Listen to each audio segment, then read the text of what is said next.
കേരളത്തിന്റെ സഹകരണ മേഖല അതീവ ഗുരുതരമായ പ്രതിസന്ധിയിലൂടെ കടന്നുപോവുകയാണ്. സഹകരണ മേഖലയെ തകർക്കുവാൻ ആസൂത്രിതമായി കേന്ദ്ര സർക്കാർ കൊണ്ടുവരുന്ന തീരുമാനങ്ങൾക്കൊപ്പം സംസ്ഥാന സർക്കാരും സ്വീകരിക്കുന്ന നിലപാടുകൾ സഹകരണ മേഖലയ്ക്ക് ഗുരുതരമായ പ്രതിസന്ധിയാണ് സൃഷ്ടിച്ചു വരുന്നത്. കേരള ബാങ്ക് രൂപീകരണത്തിൽ തന്നെ തുടങ്ങുന്നു കേരള സഹകരണ മേഖലയുടെ പ്രതിസന്ധി. ഇന്ത്യൻ നാഷണൽ കോൺഗ്രസും ഐക്യ ജനാധിപത്യ മുന്നണിയും സഹകരണ മേഖലയുടെ ജനാധിപത്യത്തെ തകർത്ത് സഹകരണ മേഖലയെ അധികാര കേന്ദ്രീകരണത്തിലേക്ക്, വികേന്ദ്രീകരണമാണ് ജനാധിപത്യത്തിന്റെ അടിസ്ഥാനം. വളരെ നന്നായി പ്രവർത്തിച്ചുകൊണ്ടിരുന്ന ജില്ലാ ബാങ്കുകളുടെ മുഴുവൻ പ്രവർത്തനം തകർത്ത് സഹകരണ പ്രസ്ഥാനത്തെ കേന്ദ്രീകൃത സ്വഭാവത്തിൽ സംസ്ഥാന സർക്കാരിന്റെ നേരിട്ടുള്ള നിയന്ത്രണത്തിൽ എത്തിക്കുവാനുള്ള ഒരു നടപടിയായിരുന്നു കേരള ബാങ്ക് രൂപീകരണം. കേരള ബാങ്ക് രൂപീകരണ സമയത്ത് തന്നെ ഇത് കേരളത്തിന്റെ സഹകരണ മേഖല സൃഷ്ടിക്കുന്ന പ്രതിസന്ധികളെ കുറിച്ച് കോൺഗ്രസ് പാർട്ടി വളരെ കൃത്യമായ മുന്നറിയിപ്പുകൾ നൽകിയിരുന്നതാണ്. ഇന്ന് ആ മുന്നറിയിപ്പുകളെല്ലാം തന്നെ യാഥാർത്ഥ്യമായിക്കൊണ്ടിരിക്കുന്നു. ഒരു ഭാഗത്ത് സർക്കാർ സ്വീകരിക്കുന്ന നിലപാടുകൾ സഹകരണ മേഖലയുടെ നട്ടലൊടിക്കുക. ഇപ്പോൾ തന്നെ സഹകരണ പ്രാഥമിക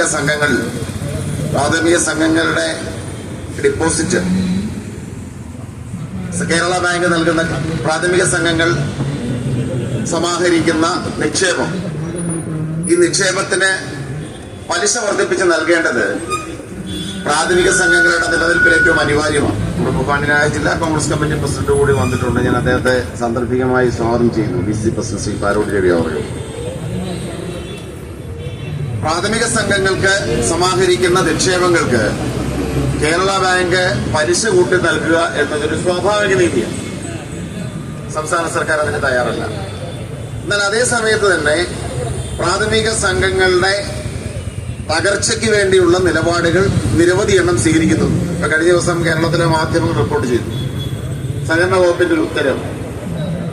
സാധാരണഗതിയിൽ കേരള ബാങ്ക് പ്രാഥമിക സംഘങ്ങൾക്ക് നൽകുന്ന തുക, വായ്പാ തുക, അതിൽ പല കാരണങ്ങൾ കൊണ്ട് വീഴ്ചയുണ്ടായാൽ ഒരു വൺ ടൈം സെറ്റിൽമെന്റ് അനുവദിക്കുക എന്നത് ഒരു സ്വാഭാവിക നീതിയാണ്.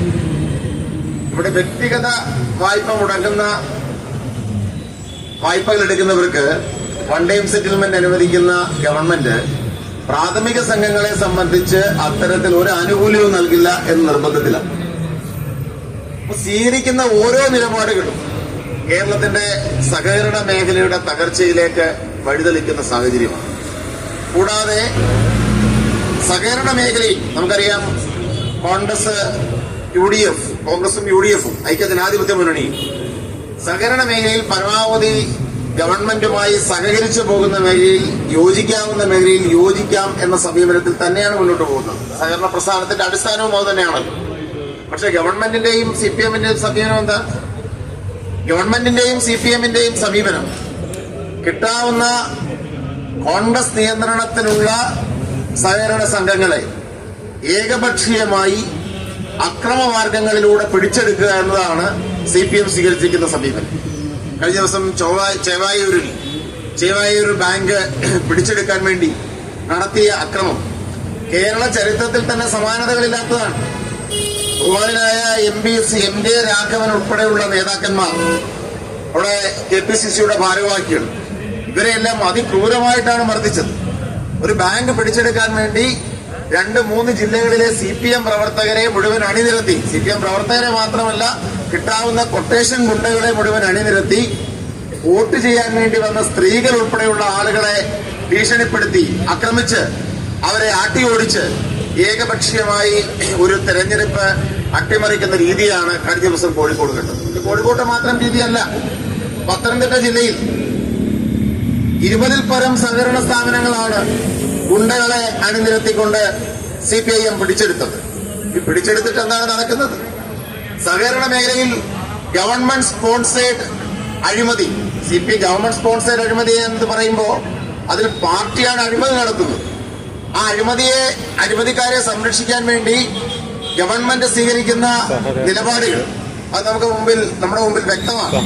എത്രയെത്ര സഹകരണ സ്ഥാപനങ്ങളിലാണ് CPM നേതാക്കന്മാരുടെ നേതൃത്വത്തിൽ കോടിക്കണക്കിന് രൂപയുടെ തട്ടിപ്പ് നടത്തുകയും ആ തട്ടിപ്പിനെ സംരക്ഷിക്കുവാൻ വേണ്ടി കേന്ദ്ര ഭരണകക്ഷിക്കൊപ്പം നിന്ന് BJPയെ തെരഞ്ഞെടുപ്പിൽ പോലും സഹായിച്ചാണ് ED അന്വേഷണം ഉൾപ്പെടെയുള്ള കാര്യങ്ങളിൽ നിന്നും CPM നേതാക്കന്മാർ രക്ഷപ്പെട്ടു പോകുന്നു. ഇപ്പൊ തൃശ്ശൂരിൽ തന്നെ കരിമന്നൂരിലെ തട്ടിപ്പിന് CPM കൊടുത്ത പ്രതിഫലമാണ് തൃശ്ശൂരിൽ സുരേഷ് ഗോപിക്കായി പൂരം കലക്കാൻ വേണ്ടി നടത്തിയ ഗൂഢാലോചന എന്ന കാര്യത്തിൽ യാതൊരു സംശയവും വേണ്ട. ആ ബാങ്ക് തട്ടിപ്പിന് പിന്നിൽ നൂറുകണക്കിന് കോടി രൂപയുടെ തട്ടിപ്പിന് പിന്നിൽ CPMന്റെ ഉന്നത നേതൃത്വമുണ്ട് എന്നത് സത്യമാണ്.